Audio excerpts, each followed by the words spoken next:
picked 5th or 6th in the West. Is that surprising to you? I'm not sure what we were picked this time last year, so I don't know. But we focus on our day-in, day-out tasks and don't pay any attention to, predictions and things of that nature. We got a lot of things to work on to get better, and that's what our goal is every day. It's been an exciting offseason at the same time as the situation at Tumors Corner. Coach, what's the latest with the trees that you know of and what you can tell us? Well, Tumors Corner, we've got a phenomenal staff at Auburn University that has really been put together to, basically on a daily basis, try to save the trees. And they've been working day and night trying to do that. Don't know exactly what the status is right now. They would be more qualified to tell you than myself. But regardless of what happens with the trees, I can promise you the tradition of Tumors Corner will always live on. What's the difference in coming back this year just a little bit more than say defending a national champions? I mean, it was just 2 months ago that we were all in Arizona together and watching that grand celebration. But to come back here in media days, what are you guys talking about? Well, I mean, obviously the exciting thing was that the fans, the coaches, the players, the administration, everybody really, in the Auburn family, they were just, as I've traveled around here in the last, in the off season, it's amazing the excitement, from the Auburn family. So that's been really, really good. We're back here again a year later, starting all over again. Yeah, as we did, as I said earlier, we started over again when we landed January 11th. And so football is cyclical. You start all over. What you did last year has no bearing and no meaning in terms of what you're going to do the next year. So the off season's been really fun. Spring practice was a blast. And we're going to continue to work in the direction of doing the 2 things that are most important to us, and that is graduating our players and winning championships, and the standards haven't changed. So that's where we're headed. Coach, what are your thoughts on Kyle Frazier for DC United so far? Very impressed with Kyle. Just a tremendous athlete. Obviously, just shattered so many records in Arkansas high school football. But a great, great young man. He's going to join the competition, as we know, of 2 other very, very good quarterbacks. So really proud of him. Hadn't taken a snap yet, but a week from now that'll be a little bit different. But we'll be excited. We'll be excited to see what he can do. Coach, coming off the championship season, it can be kind of a challenge to maintain that high level of play. Have you kind of identified some of the leaders that might help your team stay at that level? Well, we brought 3 of them here today. We brought Philip Lutzenkirchen, a tight end who has done a really good job for us. Emory Blake, a wide receiver, another guy that's done a great job for us, and Nosa Igwe. And all 3 of those guys they're guys that contributed significantly to us winning the national championship. As you can see, the youth of our football team, those are the 3 that we brought today. That's 2 juniors and a sophomore. And so I think that's pretty telling, in the youth of our team. But you know what? Very hard at work. They understand right now that we're starting all over, and but they're excited about playing. What's the idea of starting over? What's life like after a game? Can you say that again? What's life like after a game? Again, I've had a blast. I've had a blast. Cameron was just a tremendous football player and a tremendous person off the field as well. And we're going to miss what he brought to Auburn University in a lot of ways. But we're very happy for him.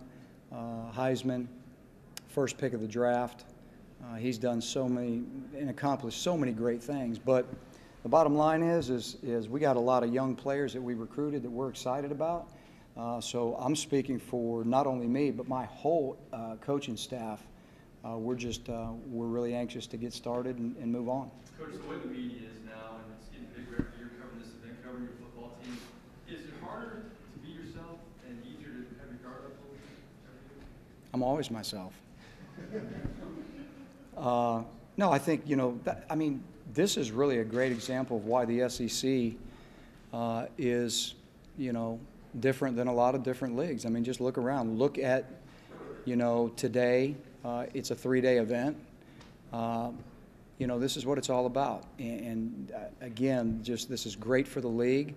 And this is a fun day. This is a fun day for the players to come and see the excitement of, what's really out there in terms of the media and what people, want to see when it comes time to kick the ball off. So it's great.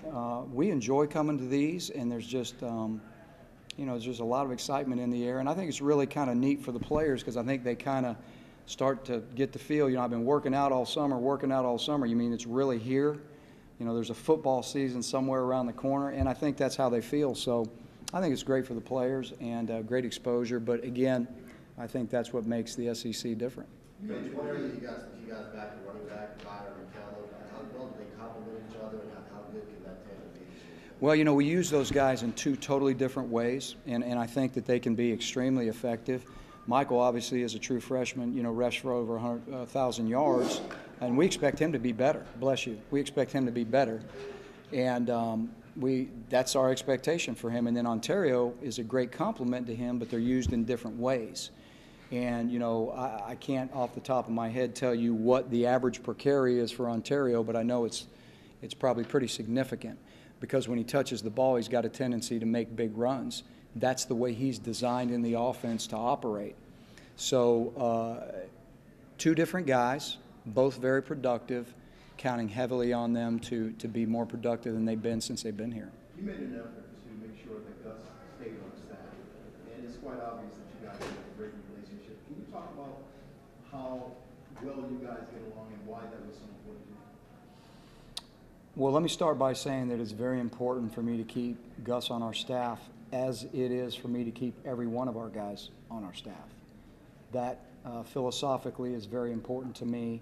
And if you look around the country and you see how many staffs have change and movement on a yearly basis, I think it'll tell you how hard it is to keep great coaches.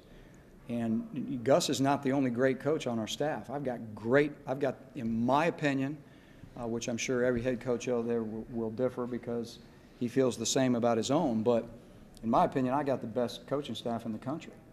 And that just shows you the level of commitment that, that our administration has for keeping the right people around. Gus and I have a tremendous relationship. He is a great man off the field, and he is great. He is a great role model for those kids on the field. That goes before I even talk about how good he is at what he does. And so I got a whole staff of those guys. I go down the whole list. So it's important for me to keep every one of them, but certainly I'm glad that he's with us again. Coach, you had to handle NCAA investigations last year. There's new reports that came out about the SEC meetings. How do you deal with that? I don't deal in speculation and rumor and innuendos and opinions. Again, my focus every day is on Auburn football. My focus every day is on our Auburn family and our players and making sure that we're working to the goal of graduating them and winning championships. So I can't control outside opinion, never will be able to, don't plan on it.